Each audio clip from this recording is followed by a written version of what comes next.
One of the themes we like to focus on is how young brands are growing and thriving globally. Today, we turn the spotlight to Senreve, and this is why we're on camera. So I can show you the beautiful Senreve handbags and accessories, handcrafted in Italy and coveted by young professional women globally. Senreve was founded in just 2015 by Chung. The brand, based in San Francisco, grew quickly thanks in large part to a very smart social media strategy. Coral says almost 50% of their business now is global, and that's impressive for a young brand. So let's find out how they're growing in the midst of a pandemic, and specifically how they're building their business in China. Coral Chung, founder and CEO of Senreve, thank you for joining us. Hi, Julie. Happy to be here. Now, your personal story is very interesting. You have what I consider a perfect finance background: Wharton undergrad, Stanford Business School, stints in finance and consulting. How in the world did you make the jump to launching a handbag business? It's a really interesting thing that on the surface, my background is highly analytical. My business training is very, as you say, traditional in a sense. But at the heart of things, I am actually a really creative person. And I think it's one of the things that Senreve really allows me to bring forward is the creativity of building products, really creating a brand and telling that story. And all of these different facets that actually were, I would say, underexplored in other aspects of my career. What does Senreve mean, and how did you come up with the name? Senreve means sense and dream. So it's the combination of the French words for sense and dream. And how I came up with the name was I wanted something that represents the philosophy of Senreve, which is it's all about dichotomies coexisting. It's all about things that seem opposite and can't be combined, being able to coexist. So, when I was developing the idea for Senreve, there were so many industry leaders and traditional luxury brands that said, hey, you can't think about versatility and functionality and practicality with luxury and design. And, those two things just don't coexist.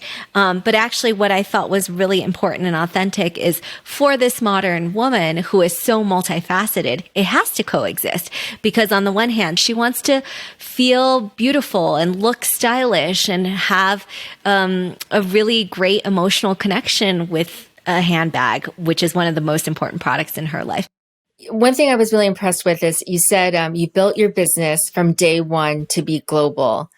And why did you launch your business with that mindset? And did you have to do you have to do certain things with the business to ensure that's possible? Yes, I think that is a very intentional decision. And I think it's very authentic to Senreve. And that's why I think companies, later on in their development, when they decide, oh, I need to enter the China market or I need to enter a market outside the US, why they have challenges is because it wasn't fundamentally aligned with their original vision for the company. Right. And I think with Senreve, there's a couple things that impacted that, I would say, global mindset from the beginning. The first really has a lot to do with my own personal experience in terms of being born in China, growing up in the US, having my first job out of college based in Hong Kong and working really throughout the APAC region. It really set the tone for me in terms of thinking about businesses and brands and companies in a very global context. And then the second piece of it is I'm definitely a student of history and I really look at markets and I look at how they've developed. And if you really look at luxury brands and how they've grown over time, it's really difficult to just be a US-centric company. And it doesn't make a lot of sense because the luxury customer is very, very global. And it had a lot to do with in terms of being able to execute that vision, it had a lot to do with the decisions that we made early on to focus on European luxury craftsmanship, really to combine that traditional approach with a more innovative business model from a production and design perspective. And so, yes, I would say that all of these things were quite intentional from the beginning. And as a result, we've been able to expand outside the US more quickly. We're hitting the pandemic and it's been challenging. COVID-19 has been so challenging for so many US-based businesses. Has a pandemic affected sort of or accelerated Senreve's plans to expand globally? How has it sort of, in a way, impacted your business? It's certainly impacted our business from that perspective in terms of where the communities of women are, how they're experiencing our products. And so, for example, over the past year, we've definitely noticed a trend towards smaller bags as opposed to when we launched, it was really heavily focused on larger bags that could hold a laptop. That was great for, long haul travel and so forth. One of the things that we've been able to do in Asia that we really have not been able to do anywhere else, and certainly not in the US, is a lot of the offline marketing activities. So, for example, in Hong Kong, we had a very successful pop-up over the summer, and then we had one in Shanghai and currently have one in Beijing and Hong Kong. So these types of offline activities we've just not been able to do in the US. And the pop-up over the summer attracted over 10,000 people. And that's, again, something that is unique to Asia and Hong Kong in particular, because they've managed the pandemic in a way that allows people to still go to shopping centers and experience a lot of these offline activities as opposed to in the US. Now, those pop-up stores came before you joined Alibaba's Tmall Global, which was, I think, around September. How did you make that connection from the offline to the online? Was that deliberate? Very much so. Very much so. I think there were a couple of things that we understood about Senreve's, I would say, readiness for incredible growth and momentum in Asia. And we're always very much following the demand of our community and the feedback that we get. And so what we've noticed in Asia is there's a lot of interplay between offline and online activities. And so, especially during the pop-up that we had in Hong Kong, we also not only had tremendous foot traffic, but also saw an increase in online traffic and interest and conversion as well. So we felt that launching on Tmall would really coincide well with some of these offline marketing activities and pop-ups that we were doing. And I know shortly after you joined Tmall Global in September, then you jumped into the November 11/11 shopping festival, Double 11. Was that a strategic plan? And I mean, you're a young brand going up against a lot of big brands for a very busy shopping festival. Were you worried? I think we had fairly modest expectations. We felt that it was really important to test and iterate. That's a lot of the philosophy of Senreve is around constant improvement and really getting feedback. And we have this growth mindset, feedback orientation within the company. That's what allows us to constantly innovate. Did you reach your goals? We definitely exceeded our goals. Yeah, oh, great. It was tremendous, and it was a historic, one of the top sales performing days for us, really globally. The Senreve customer, from what I've seen in the US, is sort of young professional women who are cool, who don't need sort of a bag with the labels and logos all over. Very chic Exactly. and classic. Yep, much like yourself. oh, thank you. Young professional woman that I am. Is that the same consumer profile in China? It's very similar, but I think in China there are a few nuances. So, the first thing is we found that the consumer in China is on average younger. Than our average US consumer. And so this person may have actually just graduated from undergrad and, just recently joined the workforce, or maybe is still in grad school, studying law or medicine, etc. So it's very interesting to see the age difference, and it's a pretty substantial one. It's about 10 years. So the average age for a US consumer for us is in the mid 30s, and in China, it's the mid 20s. I think the second thing that's really interesting is the woman in China actually, I would say, is even more fashion forward than the U.S. consumer, who is exactly as you described. She's highly savvy and intelligent and very confident in her tastes. China is a very unique market and, with its own ecosystems and set of rules. And it's so hard to even explain it to sort of people who are sort of new and want to break into China. Can you share any learnings or takeaways since entering China so far?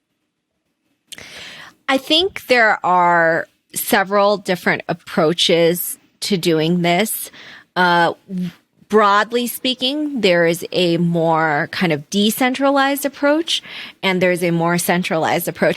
And so do you take a centralized approach and kind of just cookie cutter apply your global marketing and, kind of your centralized global initiatives and just plop it over to China, right? Or do you have a decentralized approach where you have a team on the ground? So my strong feeling is that with China, it's really important to have that more decentralized approach. And I've seen situations where companies really want to have the more command and control from headquarters, which is based in the US. And there ends up being a lot of conflict, a lot of turnover, a lot of reboots and pivots necessary because they're just not close enough to things that are happening on the ground. And things move so quickly, in China, but really everywhere. And so you really need to have more localized capabilities, decision making, and intelligence on the ground to be able to succeed. So that's one thing that I feel like is super critical. How has Tmall and Tmall Global helped you sort of with understanding the China landscape? Do you get sort of support from them? Yeah, I think it's been a really collaborative relationship.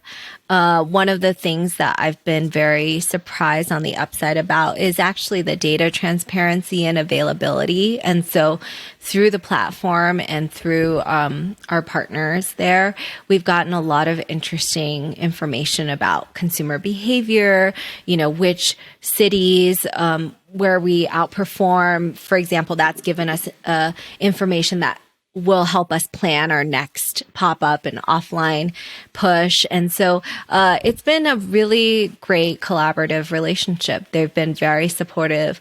They've also raised a lot of things that we should be mindful of. For example, inventory has always been really tight for us. And you had asked earlier with the pandemic, what are some of the challenges that happened for us this year? On the supply side, I mean, we had our factory in Italy shut down for about 2.5 months between March and June. And that was really, really difficult from an inventory management perspective.